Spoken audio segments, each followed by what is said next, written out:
others also. Take the teachings you heard me proclaim in the presence of many witnesses, and entrust them to reliable people who will be able to teach others also. Take the teachings you heard me proclaim in the presence of many witnesses, and entrust them to reliable people who will be able to teach others also. Take the teachings you heard me proclaim in the presence of many witnesses, and entrust them to reliable people who will be able to teach others also. 2 Timothy 2:2. Hallelujah, 2 Timothy 2:2. Praise the Lord. 2 Timothy 2:2. You and me, let us proclaim the gospel. 2 Timothy 2:2. Hallelujah. 2 Timothy 2:2. Praise the Lord. 2 Timothy 2:2.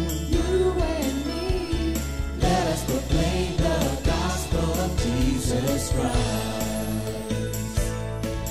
Take the teachings you heard me proclaim in the presence of many witnesses, and entrust them to reliable people who will be able to teach others also.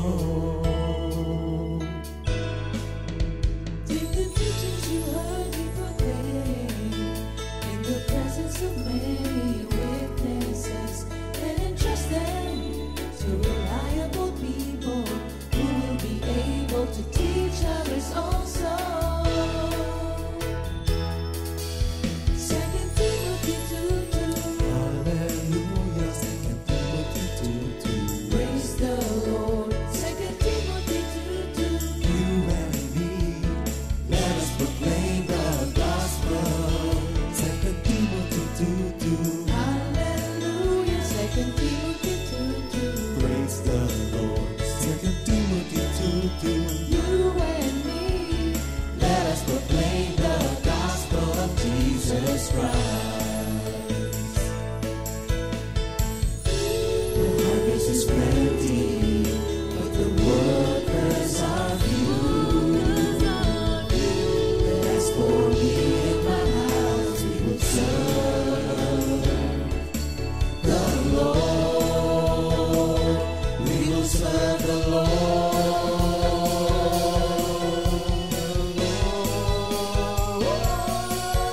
2 Timothy 2:2.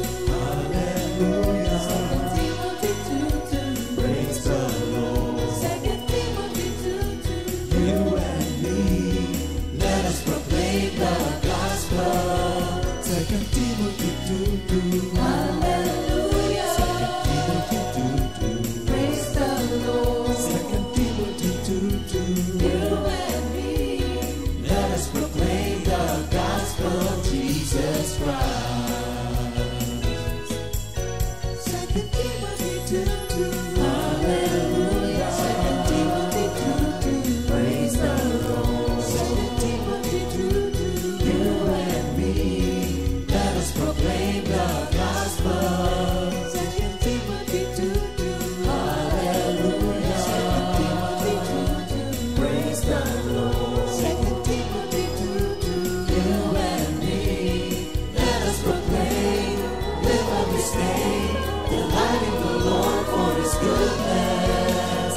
Let us proclaim, live up this day, delighting the Lord for His goodness. Let us proclaim, live up this day, delighting the Lord for His goodness. And He's God.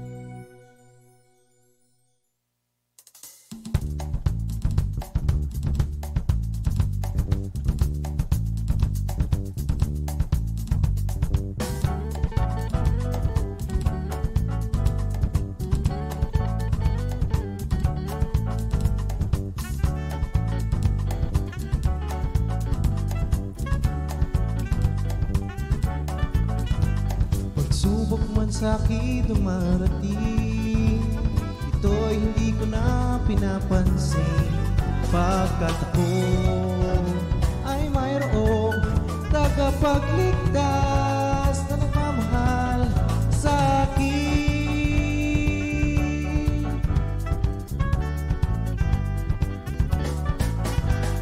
Galak ang hatid nitong hapis, pagkat kalooban niya ay nabatid. O kay sarap ng may bagong buhay kay Kristo na nagmamahal sa akin. Oh, Panginoon, mahal kita, Panginoon, mahal kita, aking Panginoon, mahal kita, mahal kita.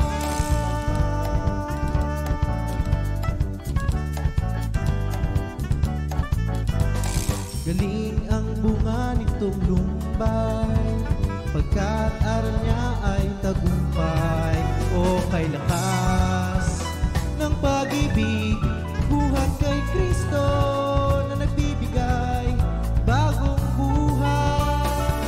Oh, mahal kita, Panginoon, mahal kita, Panginoon, mahal kita, aking Panginoon,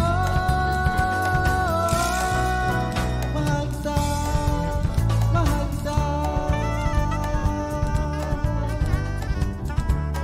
Panginoon, mahal kita, Panginoon, mahal kita, aking Panginoon, mahal kita, mahal kita, Panginoon, mahal kita, Panginoon, mahal kita, aking Panginoon, mahal kita, mahal kita, Panginoon, mahal kita, Panginoon, mahal kita, aking Panginoon. Pag-ibig mo sa akin walang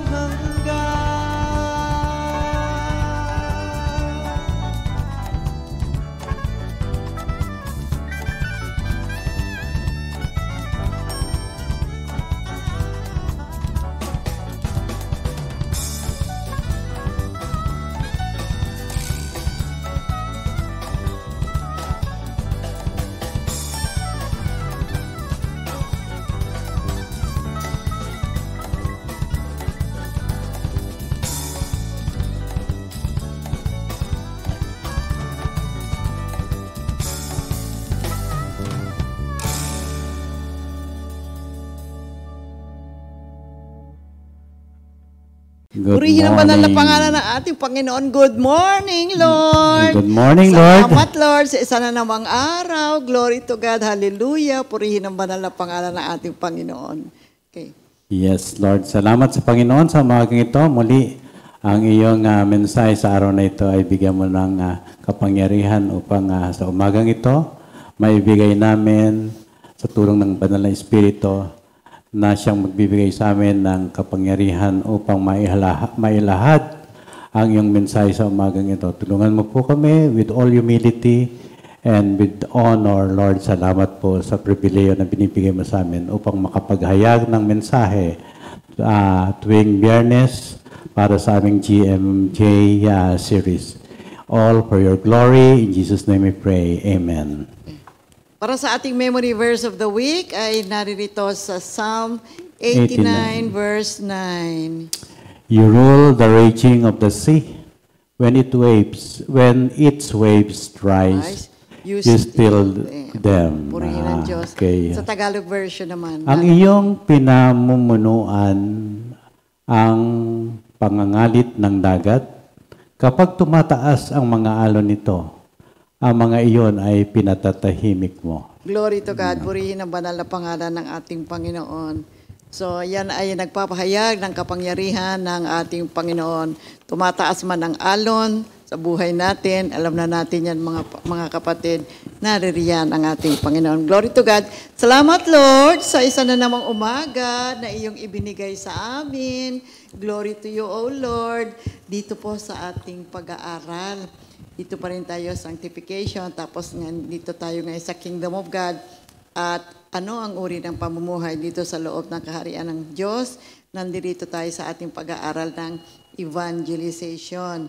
Dito muli sa Matthew 28:19 to 20.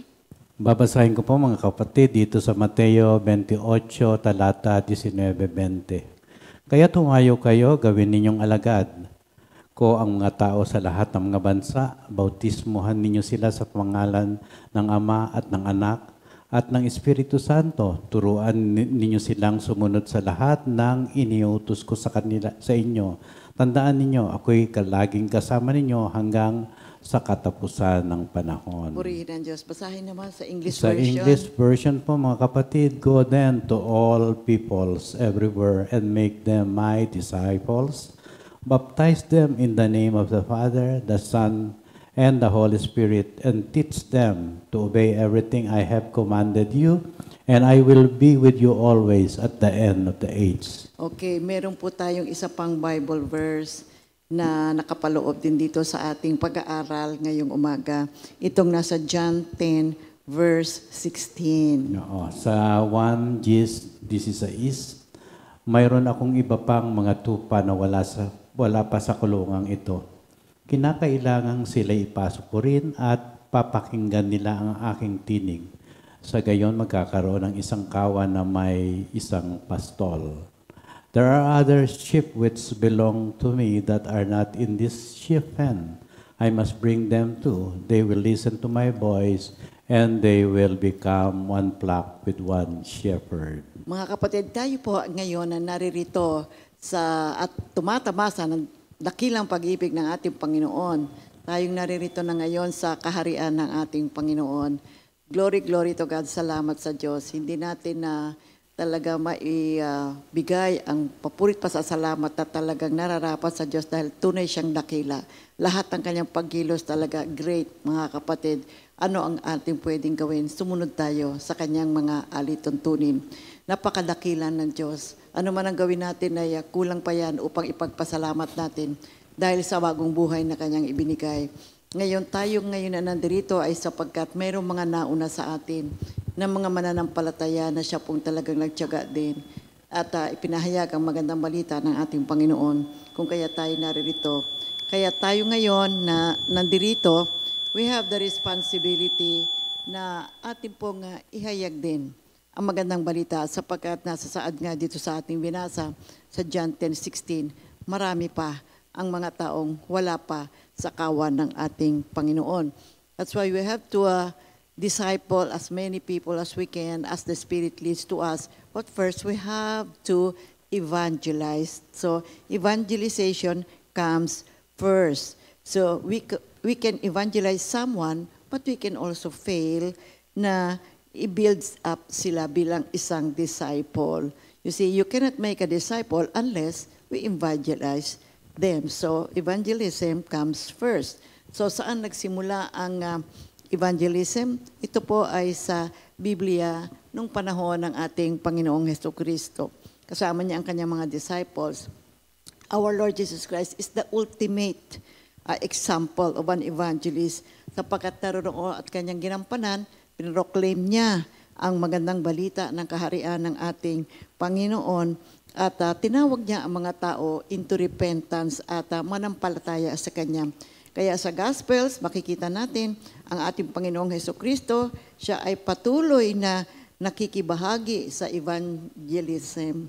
See, ando doon ang kanyang pagkilos, pagtsatsaga niya upang maihayag ang magandang balita ng kaligtasan at ang kanyang pinaka-team ay ang tungkol sa kaharian ng ating Panginoon. Gustong-gusto niyang malaman ng maraming tao na mayroong kaharian ang ating Diyos. Kaya sa ating bagong buhay ngayon na nandirito sa kaharian ng Diyos, tayo rin mga kapatid, gawin natin ito, ipaalam natin, i-proclaim natin ang tungkol sa kaharian ng ating Panginoon. Kailangan pong maunawaan ng maraming tao ang tungkol sa kaharian ng ating Panginoon. Kaya nung matapos yung after Jesus' resurrection and ascension, okay. Oo. Yung Matapos ang muling pagkabuhay at pag-akyat ni Jesus, ang kanyang mga alagad na pinalakas ng banal na Espiritu sa araw ng Pentecostes ay nagpatuloy sa kanilang gawain ng evangelization. Kaya makikita natin at nabasa rin natin sa mga aklat ng mga gawa ang maagang Kristiyano na matapang na ipinangangaral ang Ebanghelyo sa mga Hudyo at mga Hintil. Kaya napakahalagang event ito sa mga naunang tumanggap ng salita ng Panginoon at na-convert nga katulad ni Saul ng Tarsus na kalaunan ay nakilala bilang isang Apostol Pablo matapos makatagpo si Pablo kay Jesus sa daan patungong Damascus. Siya ay naging isang masigasig na mangangaral ng Ebanghelyo, naglalakbay ng malawakan at nagtatanim ng mga simbahan sa buong imperyong Romano. Okay. Kaya makikita natin na throughout the New Testament, we find numerous examples of evangelism taking place through personal interactions, public preaching, and letters written to various Christian communities, mga kapatid. Purihin ang The Panginoon. early believers were passionate about sharing the transformative message of Jesus Christ with others regardless of the personal hardship they face, mga kapatid. Kaya ang evangelismo, mga kapatid, ay nagpasimula sa ating Panginoong Hesukristo at ito ay nagpatuloy na very important and central aspect ng early Christianity. See, we have now a commandment na to go forth and make disciples, yung Matthew 28:19. Kaya ito po ay isang mahalagang foundational principle para po sa evangelism ngayon. Sino ba yung mga original na mga evangelist? Ako, pag-aralan natin, ang ganda nito. The original evangelist in the Bible, makita na niyo kung sino? Matthew, Mark, Luke, and John. Sila yung kinikilalang sumulat ng 4 na Gospels. At yung first books ng New Testament, makikita natin, sila po ay talagang kumilos at naghayag ng banal na salita ng ating Panginoon. In the context of the Bible, yung evangelist is someone who proclaims the message of salvation through our Lord Jesus Christ at kanilang ipinalalaganap ang pananampalataya sa ating Panginoong Hesukristo. Kaya makikita natin, marami ngayon ang mga sumunod din sa kanila. At ang pinaka-prominent dito na binabanggit sa mga binasa natin ng mga commentaries, alam niyo kung sino? Si Maria Magdalene at saka si Philip. Sila ang tinutukoy din ng mga unang evangelist dito sa Biblia. Kaya si Philip ay isang mahalagang tauhan sa early Christianity. Kilala siya sa kanyang pagsisikap sa pagbabalita, sa pagpapahayag ng Ebanghelyo, particularly sa region ng Samaria, pagkatapos ng pag-uusig sa mga early Christians. Si Philip at si Mary Magdalene ay naging mga pangunahing papel, mga mananampalataya sa maagang paglaganap ng Kristyanismo at sa pag-unlad ng pananampalatayang Kristiyano. At ito po ay mahalagang gawain, napakaganda, kaya ito po ay lumaganap. Si Apostle Philip naman was chosen by Jesus Christ as one of the 12 disciples and dedicated himself to again spreading the teaching of our Lord Jesus Christ. Philip's evangelistic work in Samaria, nag-encounter siya sa isang Ethiopian eunuch. It highlighted his obedience to Christ's calling. At yung pagpapahayag ng magandang balita ng ating Panginoon, he is very passionate na ma-share niya ang tungkol sa kaligtasan sa pamamagitan ng kagandahang loob ng Diyos sa ating lahat. Yung kanyang ministry is marked, ito po ay kinapapalooban. Maraming mga nakita mga signs and wonders and healing sa panahon na siya ay naghahayag ng magandang balita ng Diyos. At ang isa pang notable na ginawa ng ministry ni Philip ay matatagpuan sa Acts chapter 8. After the stoning of Stephen, a great persecution broke out against the early church. Kaya maraming mga mananampalataya na scatter sa regions ng Judea and Samaria. Kaya ito naman si Philip, he went down to the city of Samaria and proclaimed our Lord Jesus Christ to the people there. Okay. And then so he performed miracles, he cast out unclean spirits, he healed the sick. At sa kanyang ginawang ito, he was able to draw attention. Kaya ngayon ang mga tao ay namangha. And then the Samaritans were also astounded by Philip's actions. At sila man din ay nakinig very attentively sa kanyang mga pagtuturo. Kaya marami ang naniwala sa ating Panginoong Hesukristo and they were baptized. Now, this marked the beginning of the spread of the gospel beyond Jerusalem. Oo nga. It is also recorded that while Philip was ministering in Samaria, an angel of the Lord instructed him to go to the south, to the desert road that leads from Jerusalem to Gaza. No? On this road, Philip encountered an Ethiopian eunuch, yung binanggit ni Sister Rami kanina, who was reading the book of Isaiah. Philip approached the chariot and explained the scriptures to the eunuch, ultimately leading him to believe in Jesus Christ and be baptized, mga kapatid. Ito pong pagsisikap sa Ebanghelyo ni Philip ay nagpapakita ng kanyang pagsunod sa pagtawag ng Diyos at ang kanyang kahandaan na ibahagi ang mensahe ng kaligtasan sa sinuman, kahit anuman ang kanilang pinagmulan o katayuan sa lipunan.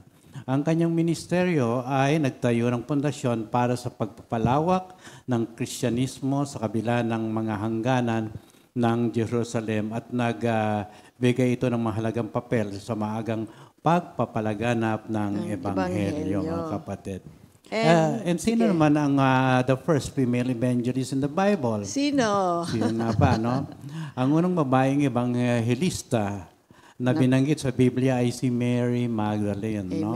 Siya ay isang tagasunod ni Hesukristo na may mahalagang papel ng pagkabuhay na mag-uli ni Jesus.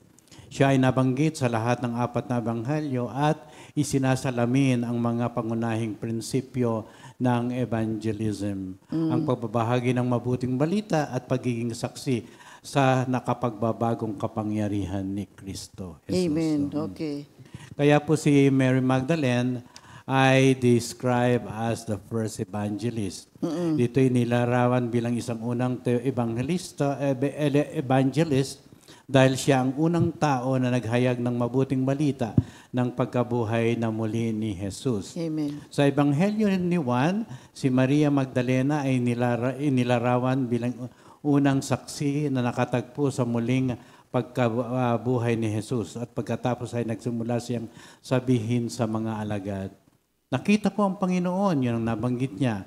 Ang gawang ito ng pagbabahagi ng balita tungkol sa pagkabuhay na muli ni Jesus sa iba ang nagbigay kwentas klara na kay Maria bilang unang ebanghelista sa tradisyon ng Kristyanismo. Amen. Ang kanyang matapang na pagpapahayag sa pagkabuhay na muli ay naglatag ng pundasyon para sa pagpapalaganap ng mensahe ng Ebanghelyo sa pamamagitan ng pagbabahagi ng makapangyarihang pagbabago ng pagkabuhay na muli ni Jesus sa ibang tao. Si Mary Magdalene is a prominent figure dito sa New Testament, particularly sa Gospel.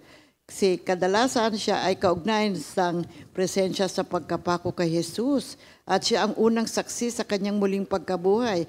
Kaya sa Ebanghelyo ni Juan, si Maria Magdalena ay inilarawan bilang unang tao na nakita ang muling pagkabuhay ni Lord Jesus Christ at ipinahayag ang magandang balita sa mga alagad. Ang kanyang pagkakita kay Jesus sa walang laman na libingan at ang kanyang kasunod na patotoo ay itinuturing na mahahalagang pangyayari sa Kristyanismo.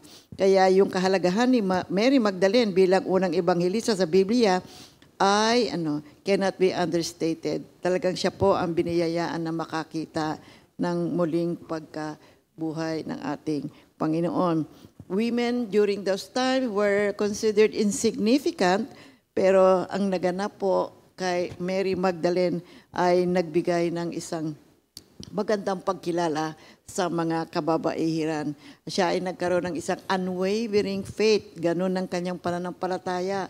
Sabi niya, di ba nakita ko, wala na sa libingan ng ating Panginoong Hesukristo. Sabi niya, walang tao doon.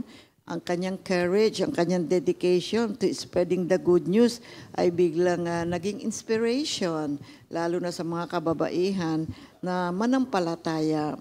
As the first evangelist in the Bible, she exemplifies the core principles of evangelism. Ano yung importanteng bahagi ng evangelism? We have to share the message of salvation.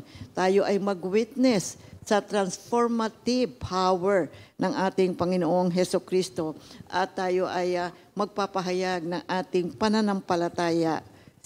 Itong example ni Mary Magdalene ay nagbibigay sa atin ng isang inspiration na i-communicate natin, ibahagi natin ang tungkol sa ating Panginoong Hesukristo, thereby advancing the kingdom of God sa pamamagitan ng kanyang mga pagkilos, sa kanyang pag-share. Si Mary Magdalene ay nagpahayag ng kanyang malalim na pananampalataya at siya ay nagkaroon ng personal encounter sa ating Panginoong Hesukristo. And that's why Mary Magdalene stands out as an important figure in Christian history as the first woman evangelist in the Bible. She was faithful when she witnessed sa ating Panginoon, sa kanyang pagkabuhay. She proclaimed it with boldness at nagpahayag siya ng isang unwavering devotion sa ating Panginoong Hesukristo, exemplifying the essence of evangelism, and she serves as a timeless example for all believers para po sa ating lahat na tayo po ay magkaroon ng lakas ng loob na ipahayag natin ang ating pananampalataya at ang tungkol sa ating Panginoong Hesukristo. May isang tanong, may nakatagpo ang ating Panginoong Hesukristo dito sa well. She is called the woman at the well. Can she be called an evangelist also?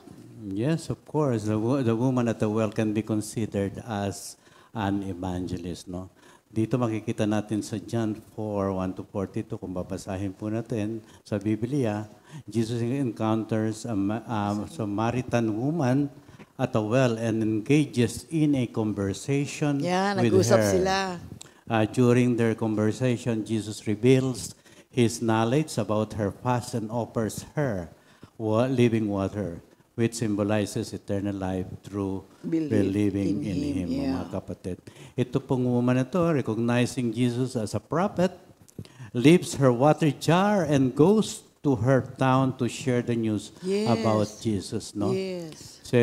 Sinabi niya sa mga tao, "Come, see a man who told me everything I ever did. Could this be the Messiah?" Her testimony leads many Samaritans to come and meet Jesus, resulting in their belief in Him. Therefore, the woman at the well can be seen or can be considered as an evangelist who shared the good news about Jesus with others, mga kapatid. Nung makausap niya ang ating Panginoon, immediately, at ano sabi ng Biblia, iniwan niya yung kanyang daladala at kanyang ipinamalita ang kanyang encounter sa ating Panginoong Hesukristo. So sa pahayag siya, sinabi niya, ito ba yung, could he be the Messiah? Ano nasabi niya sa akin yung aking nakalipas na mangha siya? Alam niyo, kapag nakakausap mo kasi ang Panginoon, kakaiba ang magiging damdamin mo. Di ba? Alam ko naman na-experience niyo lahat yan. Di ba? Tayo na-experience natin pakikipag-communicate sa ating Panginoon. Kaya yung kanyang na-experience na yun, yung kanyang naranasan, iniwan na tuloy yung daladala niya, no? Tumakbo na siya at pinamalita niya. Sabi niya ganyan baka, could he be the Messiah? Siya ba yung Messiah? So mga kapatid, nakita natin na kapag ang isang tao ay naka-encounter sa ating Panginoon, magiging kakaiba ang damdamin mo. Magkaroon ka talaga ng desire na ibahagi ang ating Panginoong Hesukristo sa marami pang tao. Kaya talakayin natin itong ating John 10:16. Kasi sinabi ng Panginoon diba? Kaya marami pang mga iba na wala pa sa kawan. Kaya ang Panginoong Hesukristo ay nagsasalita tungkol sa kanyang pagiging the good shepherd. Siya ay naglalarawan na siya ay maalaga at mapagmahal sa kanyang mga sheep. Kaya sa kanyang mga tagasunod, ando doon na lamang yung kanyang care and concern. See, ang imahen ng isang tupa at isang pastol ay laganap sa Biblia. Marami tayong mababasa tungkol dyan. At ang ating Panginoong Hesukristo, siya ang mabuting pastol. At madalas na inilalarawan na ang mga tupa bilang mahina at umaasa at nangangailangan sila ng gabay, proteksyon at pamumuno. Kaya inilalarawan ni Lord Jesus ang kanyang sarili bilang mabuting pastol na nag-aalaga sa kanyang kawan. At binibigyan niya ng diin ang kanyang dedication sa pag-aalaga, pagmamahal, at ang kanyang nais ang lahat ng nasa kanya ay makapasok sa kawan at maranasan nila ang kaligtasan na daladala ng ating Panginoong Hesukristo. See, ito po ay isang mahalagang pangyayari mga kapatid, kapagkat kailangan tanggapin natin sa buhay natin ang ating Panginoong Hesukristo bilang ating mabuting pastol at siyang naging tagapagligtas natin sa ating mga kasalanan. Kaya sa pag-uudyok ng maraming mga tao na nag-i-evangelize, nag-ihikayat, pakinggan natin ang kanilang mga mensahe, lalong-lalo na yung mga wala pa sa ganitong klase ng mga gawain. Kailangan kasi ng mga tao ang ating Panginoon. Kaya ang ating responsibility, i-share natin, mag-witness tayo, mag-evangelize tayo ng maraming mga tao para sila man ay makapasok. Maranasan nila ang dakilang pag-ibig ng ating Panginoong Hesukristo. At yung sinasabi naman na one-fold, it signifies a single community of believers. Under one shepherd, our Lord Jesus Christ Himself. Dito po ay makikita natin ang mission ng ating Panginoong Hesukristo to spread the gospel of salvation. Universally, gusto niya lahat ng tao makaalam at sila ay makaranas din ng kagandahang loob ng ating Panginoon. Regardless of their background, yun ang nais at yun ang nasa puso ng ating Panginoon. Kaya yung message ng John 10 ay nakasentro po ito sa mga pagtuturo ng ating Panginoong Hesukristo at tungkol sa kanyang identity. Sa mga previous verses, makikita natin, sinasabi ng Panginoong Hesus na siya ang mabuting pastol. At alam naman natin na merong hired workers lamang na hindi naman nag-dedicated sa kanilang gawain sa pag-aalaga ng mga hayop. Ngunit ang ating Panginoon, dito ay makikita natin that He is so faithful, always taking care, always thinking of the well-being ng kanyang mga tupa. Kaya makikita natin kapatid, yung salitang mga ibang tupa, pinalawak pa ni Lord ang pangunawa rito. Ibig niya sabihin kahit sino, anuman kulay mo, anumang saang galing ka mang bansa, ang nais niya ang lahat ay makalapit na muli sa Kanya. Purihin ng Diyos. Okay. Yung kaya napaka-importante nitong John 10:16 na ang mga key verse na makikita natin dito sa mga talatang ito ay nakapokus sa mga salitang other sheep, and the concept of one-fold and the other sheep na they refer to those who might not have been privy, hindi po nakababatid ng kanyang pagtuturo, yet hinting at the Gentiles, of course, mga future pang mga believers. Ito po'y pinakikita sa atin ang pag-spread ng gospel ay para sa lahat. So ang pagkakatawag sa atin bilang isang mananampalataya at naging disipulo ni Kristo, may pangunahin tayo o gawain. We have a mission to Oo. fulfill. A calling for that mission is to spread the gospel para sa lahat upang maunawaan nila na ang paghihirap at pagkamatay ni Hesus Kristo sa krus ay nagbigay daan sa atin upang makalapit tayo sa ating Panginoong Diyos. At muli nating makilala ang kagandahang loob na ino-offer niya na muli tayong may buhay na nakalaan sa atin pagkatapos ng ating buhay dito sa mundo, mga kapatid. Nang sinabi ng ating Panginoong Hesus Kristo, see, there are many other ships na wala pa. Ito po ay isang mahalagang salita ng Panginoon na dapat natin bigyan ng pansin, mga kapatid, sapagkat ito po ay isang paanyaya ng ating Panginoon na kung anuman ang iyong kalalagayan, anuman ang iyong sitwasyon, ang nais niya ay magkakasama ang lahat ng mga tupa. Ito po ay nagpapahayag ng isang banal na pag-ibig ng Diyos para po sa ating lahat. Na sana maranasan natin, yun ang nais niya maranasan natin ang kanyang dakilang pag-ibig. Kaya yung ating pag-i-evangelize, yung ating paghihikayat sa ibang mga tao, ito po ay isang mahalagang mission na dapat nating gawin. Ano po ibig sabihin ng one-fold mission? Ayan. See? Itong one-fold, no? The phrase one-fold symbolizes unity within the body of Christ, mga kapatid.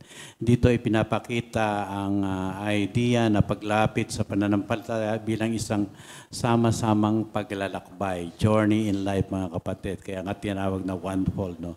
Kung saan ang mga pagkakaiba ay sa halip na itampok ang isang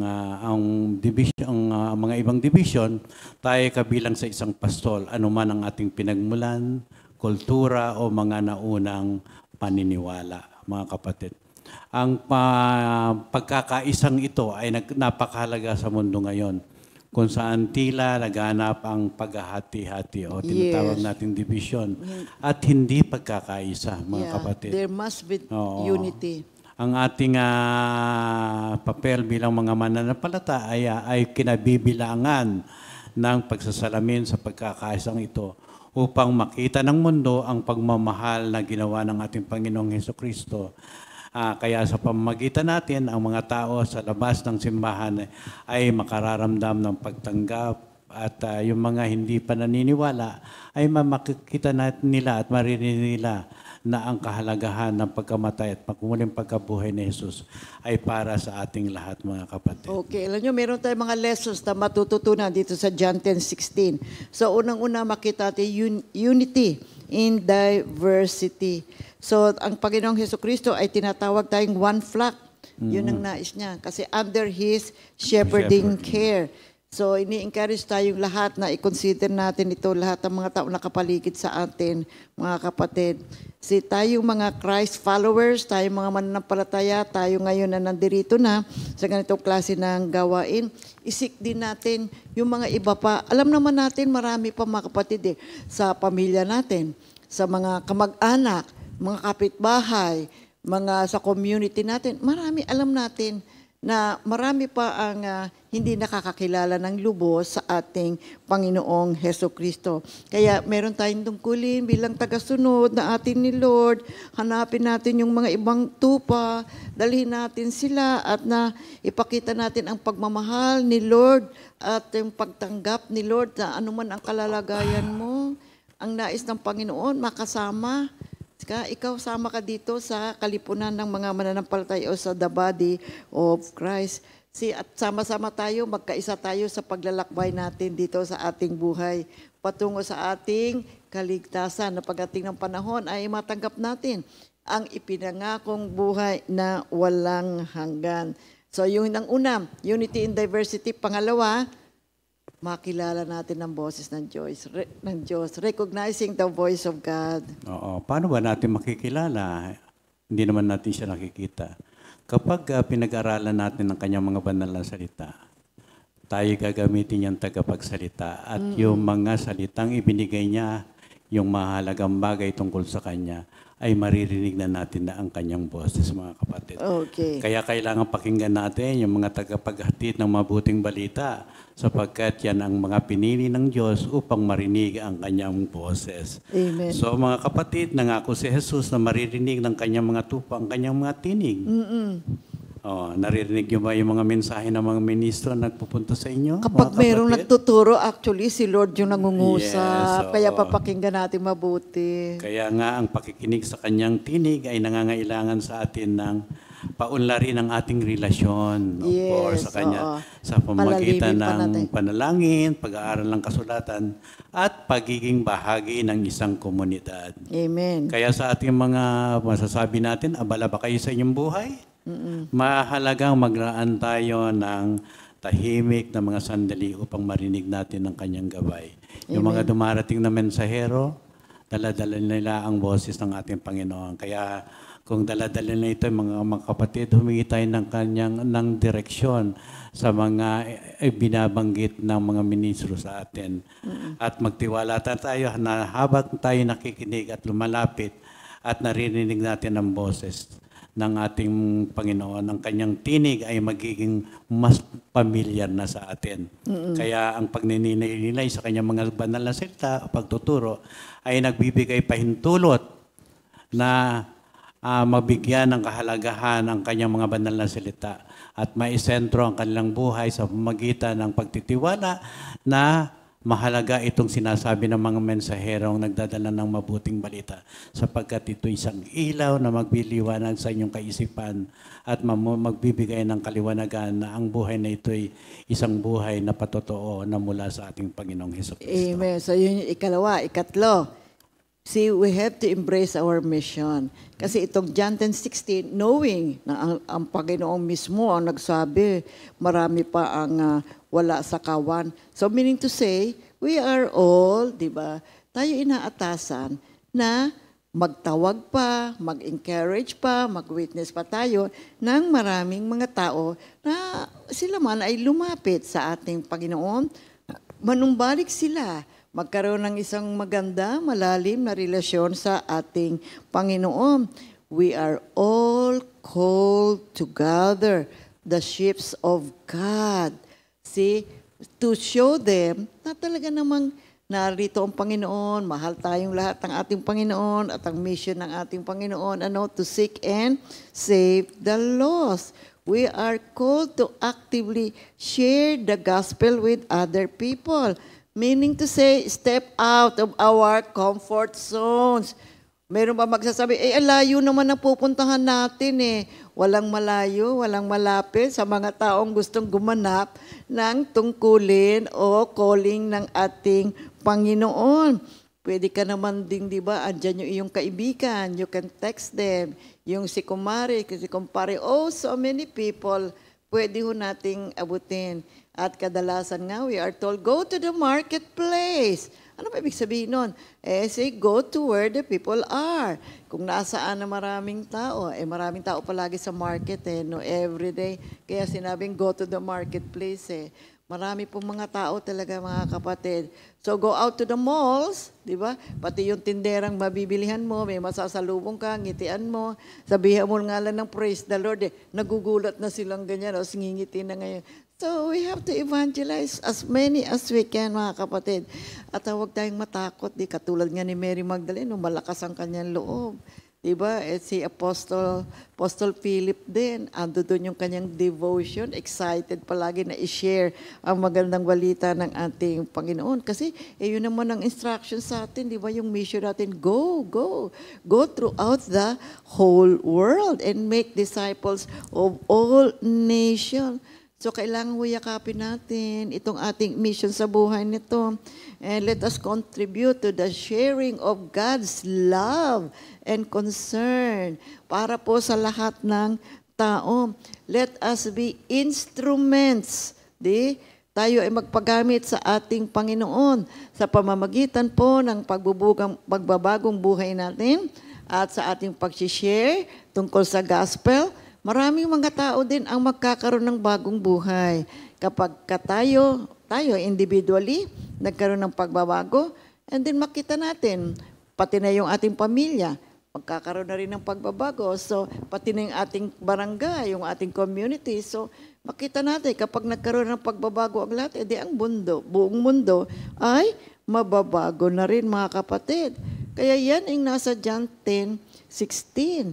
Mahalaga ito, mga kapatid. Besides, kapag ka meron kang nakausap, evangelize mo, tapos biglang uma-attend na yan, so tuturuan ngayon natin yan, ang next step, yung discipling. Kailangan po talaga inaalagaan yan, ha? Baka minsan nakarinig sa atin, pagkatapos naiwanan na natin, ay naku, teka muna, mali yun. Wag yun. Kailangan po talaga, alam nyo talaga, aalagaan mo talaga para manatili sila, yung kanilang desire, yung kanilang init, yung kanilang naisa nila makilala ng malalim pa ang ating Panginoon. Talaga ipagpatuloy natin, tutulungan po talaga natin sila, mga kapatid. So yan po yung nasa John 10:16. Talakayin naman natin yung Matthew 28:19 na siyang utos ng ating Panginoon. Go, go, go. Go throughout the whole world and make disciples of all nations. Ito yung the Great Commission. No, ito po yung powerful message, mga kapatid, no? That Jesus gave to His disciples before ascending to heaven, mga kapatid. Ito pong talata dito sa Mateo 28 na makikita natin at nabasa natin na is a call to action for all believers, mga kapatid. At in-instruct po tayo na we go out. Hindi man natin mapupuntahan yung ibang mundo, pero may mga mensahero nang itinalaga ang Diyos sa kanila. Hindi nyo ba napapansin?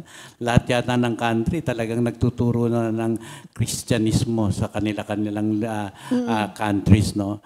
Tayo dito sa bansa natin, marami pang nasa labas ng kawan. Marami pa tayong mapupuntahan at patuloy tayong mag-share ng good news of Jesus Christ to everyone na may encounter natin regardless of their background or where they come from. Kaya minsan, pag nakita mo na, ay, taga doon ka ba? Oo. Pagkatapos mo mabigyan siya ng mga salita ng Diyos, ay, meron pala kayo sa ganun lugar, meron ka mag-anak doon, sige, puntahan nyo. So, doon na nagkakaroon ng diversity, no, sa ating mga gawain. Kaya nga, itong bahagi ng Matthew 28 ay isang, tawagin nating dakilang utos. Isang pundasyon ng misyon at ministeryo ng Kristiyano. Kaya sinabi ni Jesus pagkatapos ng kanyang muling pagkabuhay at bago ang kanyang pag-akyat, ang mga salitang ito ay nagsilbing patnubay sa kanyang mga disipulo at mas malawak na konteksto sa lahat ng mananampalataya. Kasama tayo dito, mga kapatid. Kaya pero bakit napakahalaga ng gawain ito? Bakit nga mahalaga ang evangelism? Oo. Of course, ang paggawa ng mga alagad sa lahat ng mga bansa ay hindi lamang tungkol sa pagdaragdag ng bilang, mga kapatid, no? Kundi tungkol sa pagbabahagi na nagbabagong pag-ibig, mensahe ni Jesus sa iba. Ito ay tungkol sa pag-imbita sa mga tao na maranasan ng pag-asa, kapayapaan at kaligtasan na nagmumula sa pagkakakilala sa Kanya. Amen. Tayo bilang mga tagasunod ni Kristo, of course, nabago at nakita natin ang kapayapaan, nararanasan natin ang pag-ibig niya at may pag-aasa na nakalaan para sa atin, mga kapatid. Kaya kinatawagan ng lahat na maging aktibo, makilahok sa pagpapalaganap ng kanyang mensahe at dalhin sa iba na sa mas malalim na relasyon sa ating Panginoong Hesukristo, mga kapatid. So let's embrace this challenge, my dear people of God, the challenge of the Great Commission with boldness and enthusiasm. Let us share this wonderful gift of salvation. See, pamalitan natin yan sa lahat ng maraming tao. Let us get out of our comfort zone. Hindi yung attend lang tayo, okay na tayo, kampante na tayo sa ating kinalalagyan. Kasama ko naman yung pamilya ko, okay na. Hindi po, kapatid. Maging ang ating Panginoong Hesukristo, kapag pinag-aralan po ninyo ang mga 4 Gospels, makita nyo, pumutungo siya sa mga iba't ibang lugar. See? Nandoon ang kanyang pagnanasa na mailigtas ang mga tao at makilala nila ang Diyos, magkaroon sila ng malalim na relasyon sa Diyos, at higit sa lahat malaman nila ang tungkol sa kaharian ng ating Panginoon. See, we are not fulfilling a simple commandment, but this is a holy commandment sa ating Panginoon. And we, the believers, tayo ngayon, we have an important role. See, to make disciples of all nations. So tayo po ang inaatasan, mga kapatid. So pag sinabi natin, this verse, ang unang-una sinasabi dito, go therefore. So ano ibig sabihin nun? So humayo ka. See, this is a universal Christian message. All nations emphasizes na hindi lamang sa isang lugar. Hindi lang yan tungkol sa geography or ethnicism or culture ng mga tao. Kailangan po abutin natin lahat sila.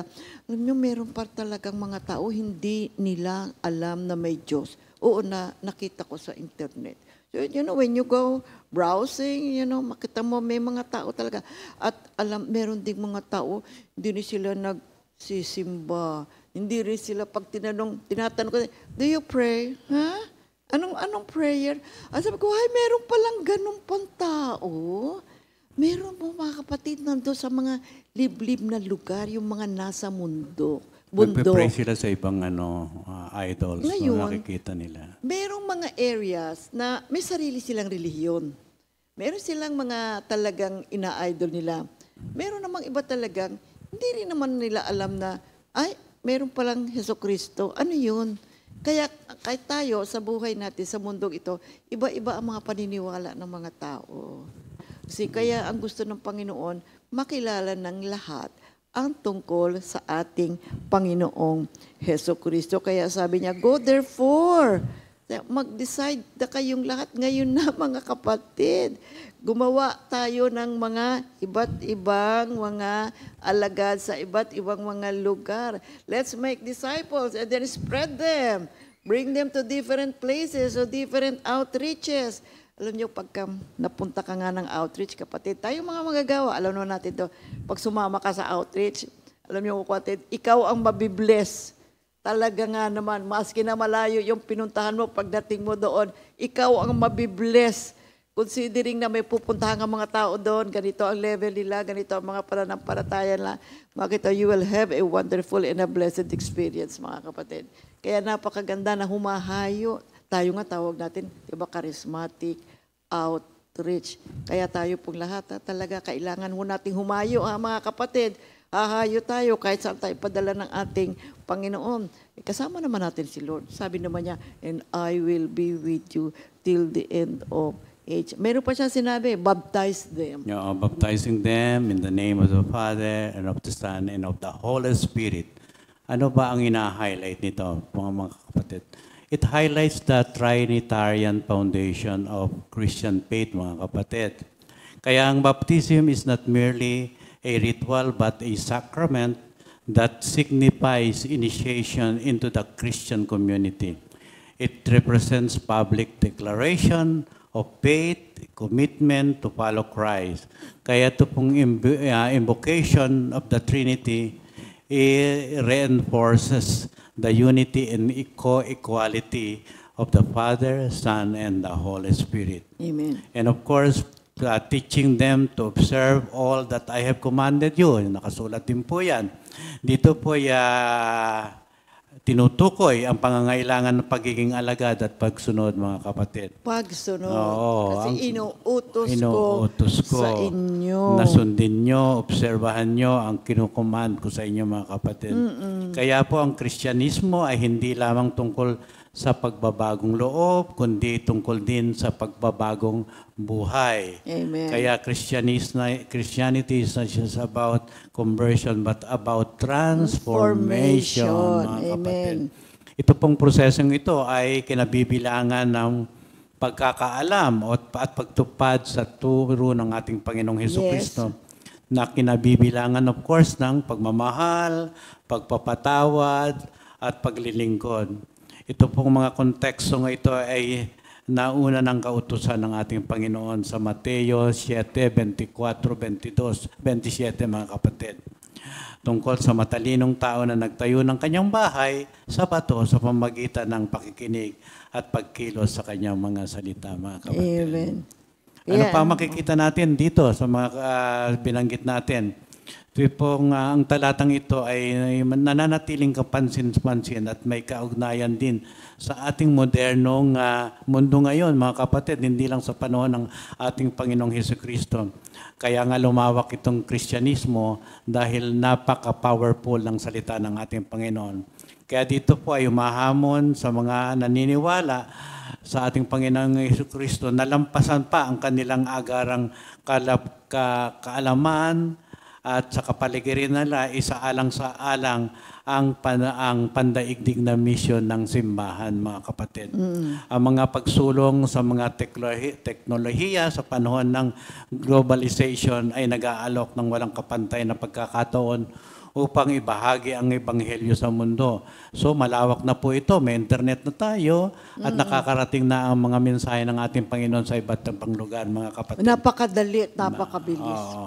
Kaya gayon pa man, ang tawag na gumawa ng mga alagad ay nagpapaalala po sa atin na ang ating misyon ay kinabibilangan din ng pag-aalaga at paglago sa pananampalataya.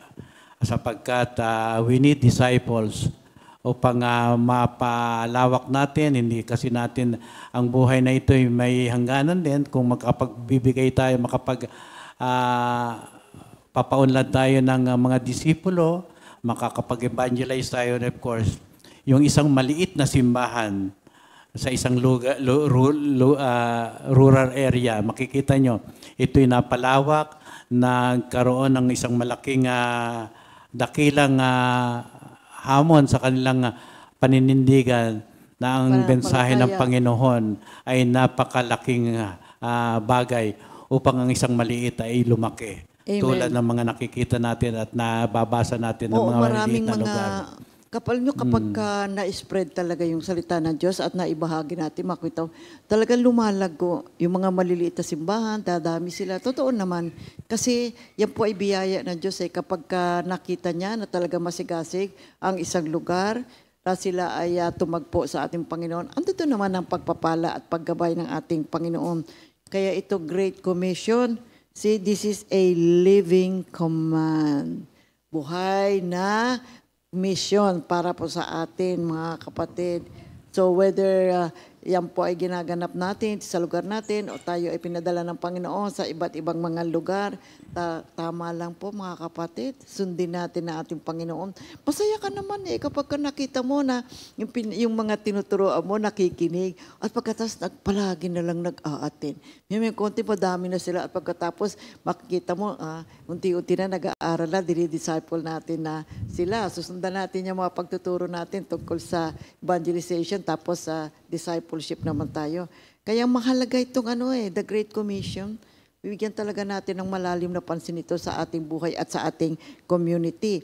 Ngayon, paano ko naman magagampanan? Okay, there is a Great Commission, di ba? Sabi ng ating Panginoon. Paano ko naman magagampanan ito? So, madali po natin magagawa ito, Panginoon. Ay, mga kapatid, unang-una mag-pray tayo kay Lord. Saan ba tayo pupuntahin? Sino ang kakausapin ko ngayon? Ano ho ba ang sasabihin ko, Lord? You see, dalhin mo ko sa kung saan gusto mong dalhin. Kaya minsan sasabihin ng Panginoon, dito ka sa outreach at i-assign. Dito ka ngayon. Alam nyo, every word ng ating Panginoon, ang kung saan man tayo papuntahin, is a wonderful experience for us to perform. Sapagkat ang Diyos ay gusto niya maraming mga tao pa ang makapasok sa kanyang kawan. Pumunta tayo sa iba't ibang mga lugar, mga kapatid, imaas kita sa iba't ibang mga bansa, bautismohan sila sa ngalan ng Ama at ng Anak at ng Espiritu Santo. At very important nga, ituturo talaga natin na matuto silang sumunod sa ating Panginoon. Kaya sabi nga ng Panginoon, alam mo, ang puso kasi ng tao matigas talaga, matigas ang ulo. Diba, ayaw sumunod. Kaya sabi nga ng Diyos, nangako na siya, I will give you a new heart and a new mind. Kaya sayo ngayon na nandirito, binigyan na tayo ng bagong puso at kaisipan na ating Panginoon. Manatili po tayo at huwag na nating hayaan na yung buhay natin ay mapunta na lang sana sa wala. Ang dami-daming tao ngayon nangangailangan ng tulong ng ating Panginoon. So dali natin silang lahat sa ating Panginoon. Yun nga lang pagkakasakit eh. Ang daming tao may sakit, no, mga kapatid. So let's pray for them. At pagka nakausap natin sila at pinipray over, ilapit natin sila kay Lord. Mahal ka ng Diyos. Magbagong buhay at pagagalingin ka ng Panginoon, di ba? At tuturuan din natin sila paano i-apply yung mga healing prayers, paano nila ma-apply yung mga paglilingkod sa ating Panginoon. Oh, there is so much to learn. Alam niyo, maski tayo, tagal na natin sa ministry, there is still so much, marami pa rin tayong dapat na matutunan natin. Kaya ano ang gagawin natin as an application dito sa Matthew 28:19-20? Yeah. Oo, ano pang application ang matututunan natin dito, mga kapatid, mga kaibigan, mga kapatid, may mga kamag-anak, mga kawang gawa, mga kapatid. No? Ipagpatuloy po natin ang itinalaga sa atin dito sa Matthew 28:19 na ito po isang buhay na misyon. Dahil buhay tayong tao, ang ating kaisipan ay nagbibigay ng kaluguran sa ating Panginoon na nakatutok tayo sa kanyang mission na iniwan. Ang pagbabalanse ng ating buhay, trabaho, of course, maraming gawain, pero bigyan natin pagkakataong ang sarili natin na makapagpahayag ng balita, ng mabuting balita. At ang pagbabalansing yan ay tutugunin naman ng ating Panginoon. Ibabalansin niya ang ating buhay, magkakaroon ng katahimikan sa ating pamilya at makikita natin sa pamamagitan ng pagbabahagi natin ng pagmamahal at katotohanan sa mga salita ng ating Panginoon, makikita natin na ang ating pinagbaguran ay isang bagay na hindi natin maaaring masabi natin napakahirap no, sa umpisa. Pero once na maging normal na ito sa iyong buhay, wala ka nang alalahanin. Gigising ka, magbabasa ka ng Biblia, magdadalangin ka, uy, ano ba ang trabaho ko ngayon? Anong Lunes ngayon? Itong gawain ko. Pupunta ako sa ganitong prayer meeting. Of course, nandun na, normal na sa iyong buhay. Ayan ay isang pagtatangi ng Diyos sa atin, mga kapatid. Sapagkat marami ang tao sa lupa, pero kapag pinili kang lubos ng ating Panginoon. Kaya maging matatag tayo, maging aktibo tayo sapagkat ang pangako ng Diyos ay nariyan na sasamahan kanya hanggang sa huling panahon, mga kapatid. Sabi nga niya, I will be with you. Glory to God. Kaya salamat sa Panginoon sa palagi niyang pagbibigay sa atin ng malayang oras upang ating po mapag-aralan. Itong Great Commission na to, mahalaga po ito, mga kapatid, kasi ang daming ang tao nangangailangan. Ang daming mga may sakit, maraming mga tao iyakin. Pag inisip na yung mga problema nila, iiyak na lang sa ating Panginoon. Pero meron po tayong Diyos, mga kapatid, na lagi pong nakatingin sa atin at hindi natutulog. Kailangan lang po ay kilalanin natin siya bilang the authority ng ating buhay. At ngayong tayo ay naririto at namumuhay sa ilalim ng kaharian ng ating Panginoon, ay kilalin natin ng ating Diyos bilang ang tanging Diyos lamang, ang tunay na Diyos lamang na dapat nating sambahin. Glory to God, at ipagpapatuloy natin yung ating pag-aaral. At ngayon naman ay ating babatiin ang mga may birthday sa araw na ito, September 12. Birthday ni Sister Remy. Pastor Oyeng, birthday ni Sister Remy. Happy birthday to you. Happy birthday to you. Happy birthday, happy birthday. Happy birthday, Sister Remy. Yan. At sino pa ang ka-birthday mo? Ito, si Brother Joshua Salvacion. Si Don, kapatid ni Jeff. Don Borja. Brother Ian Orpilla. Brother Edgardo Tungkab. Si Brother Alan Beltran. Si Sister Elena. Marami kayong may birthday. Brother Sepenaya Vito. Brother Baby Rosario. May isa pa dito, yung kapatid ni Sister Tess. Na taga-East, birthday din niya. Alam ko ano kami ng birthday. Oo. At nais ko na rin alam ko birthday mo yung asawa ng kumpare nating namatay, si Chit Lumibaw. Yan. Purihin ang banal na pangalan na. At salamat po, Lord, sa mga birthdays namin at higit sa lahat, ang bagong buhay na ibinigay mo. So sa inyo po lahat na nagdidiwang ng inyong birthday, happy birthday po sa inyong lahat. And glory to God sa bagong buhay na ibinigay ng ating Panginoon. Glory to God.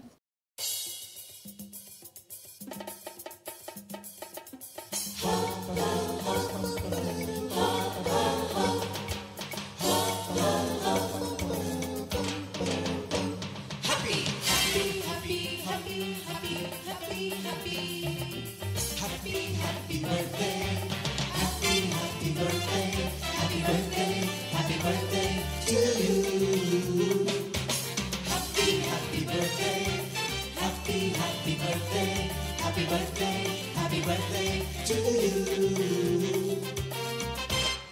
Happy birthday! May the good Lord bless you, may the Lord's light shine upon you. Happy birthday to you. Happy birthday to you. Purihin ang banal na pangalan ng ating Panginoon. Salamat sa Diyos. At meron tayong song for the week. Purihin ang Panginoon. Glory to God.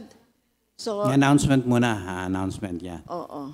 Yeah. Yung ating family affair. Oh, yes. So, Comfy Family Affair 44th Oo, anniversary, 44. no? Mga kapatid, no?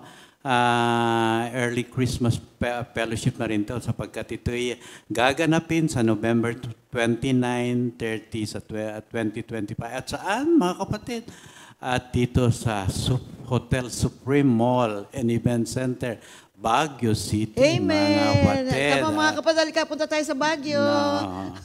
Team natin ay Psalm 16:11, In Your Presence, Lord. At ang accommodation po natin, single room, 1 person, 4,200. Twin room, 2 persons, 3,800 per head. And triple room, 3 persons, 3,500 per head. And quadruple room, 4 persons, 2,900 per head, mga kapatid. Inclusive of lunch, PM snack, and dinner, mga kapatid. And on the second day, that is Sunday, breakfast, AM snack. Yan po, Okay, mga purihin ang kapatid. Panginoon. Okay. 6 years old, pababa, no payment, but no bed, no food. At magdala kayo ng cocktail dress and suit.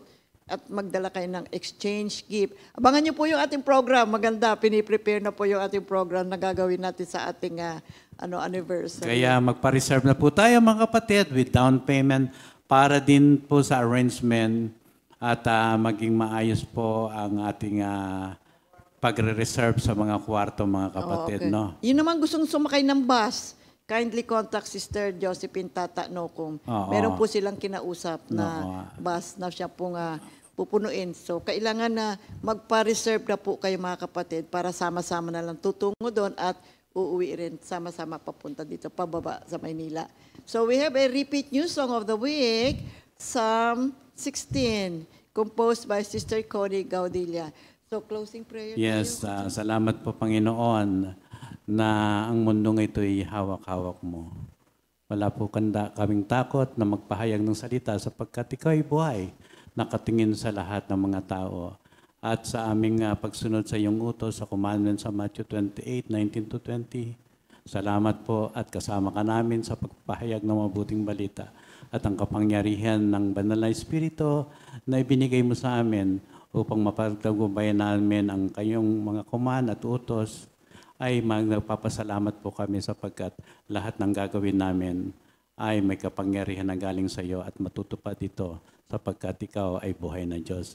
All for your glory. In Jesus' name we pray. Amen. God bless everyone.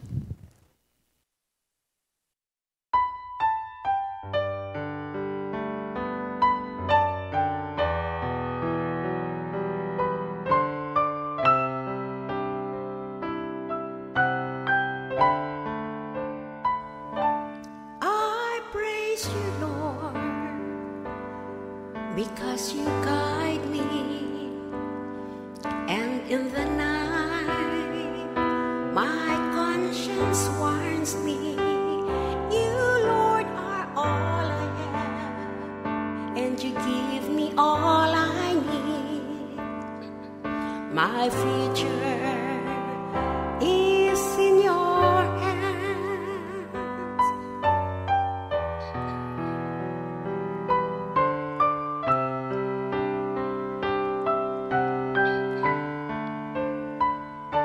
I praise you, Lord, because you guide me, and in the night my conscience warns me. You, Lord, are all I have, and you give me all I need. My future is in your hands.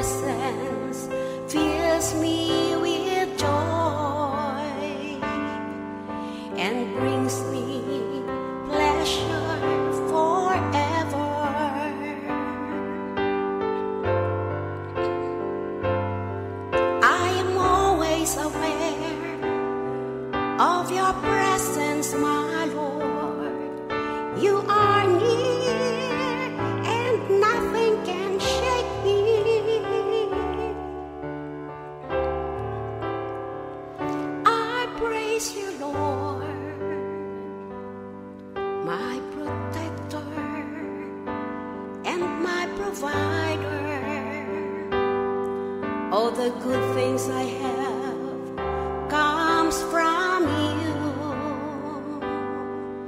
How wonderful are your gifts to me.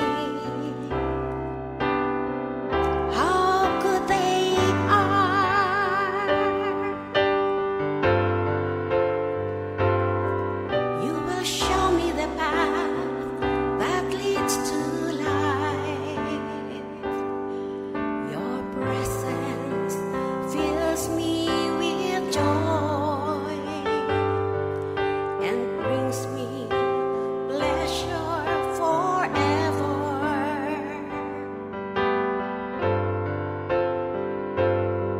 I am always aware of your presence, my Lord. You are near and nothing can shake me.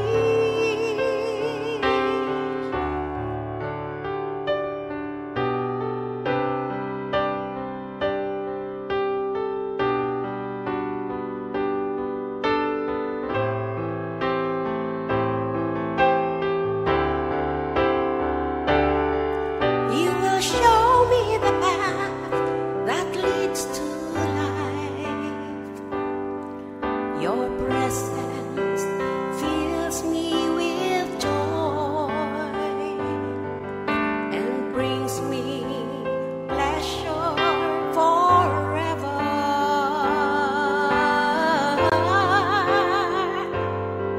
I am always aware of your presence, my Lord. You are near and nothing can shake me.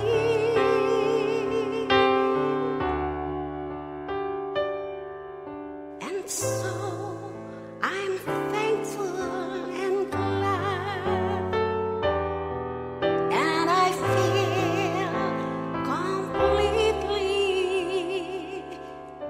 secure.